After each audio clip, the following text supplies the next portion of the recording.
Ito ang inyong Regional TV News.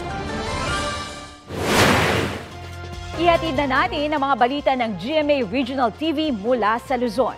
Kasama natin si Chris Zuniga. Chris?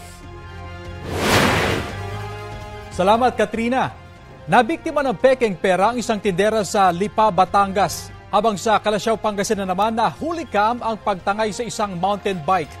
Ang mainit na balita hatid ni Russell Simorio ng GMA Regional TV.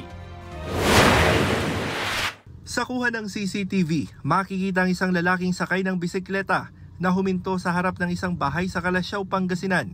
Ipinarada niya ang bike, pumasok sa loob ng bahay at doon na tinangay ang isang mountain bike. Ang bisikletang unang ginamit ng suspect, iniwan na lang sa lugar. Nakakapanghinayang po kasi yung sentimental value din po nun. Hindi naman po, kaya masakit din po. Kahit bira na pong magamit. Kwento pa ng biktima, saglit lang niyang iniwan ang kanyang bike sa harap ng bahay ng kaibigan para mag-basketball. Mahigit 30,000 pesos na raw ang ginastos niya sa pag-set up ng bisikleta. Ang bike naman na basta na lang iniwan ng suspect, pinaniniwala ang nakaw rin. Nagpapatulong na ang biktima sa barangay council para mabawi ang kanyang bike. Dalawang magkahiwalay na aksidente ang naitala sa lungsod ng Sorsogon.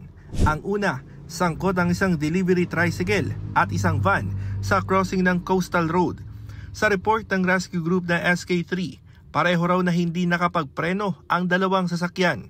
Sugatan ng driver ng tricycle. Natumbok naman ang isang kotse ang isang pickup truck sa crossing ng Baribag. Sa lakas ng impact, tumagilid ang pickup. Wala namang nasaktan sa insidente. Paalala ng mga otoridad sa mga motorista, mag-ingat sa pagmamaneho, lalo na sa mga intersection, para maiwasan ang mga ganitong insidente.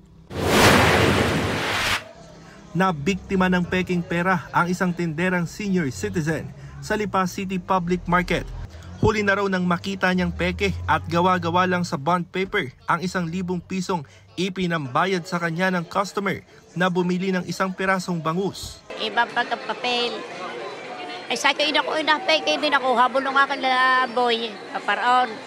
Hindi na nakita. Tingin ng tindera, may kasabwat umano ang nanlokong customer. Walis po.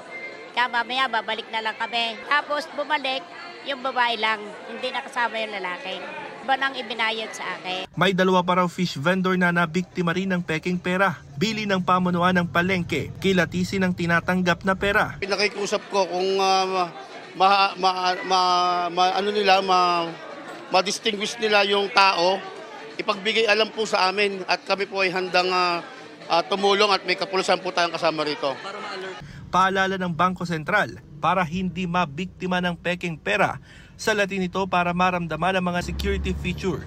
Sipatin ang mga watermark, security thread at special feature ng pera. At itagilid para makita ang nakatagong numero sa security thread o silhouette ng mukha. Russell Simorio ng GMA Regional TV, nagbabalita para sa GMA Integrated News. Kapuso, para sa mga maiinit na balita, mag-subscribe sa GMA Integrated News sa YouTube.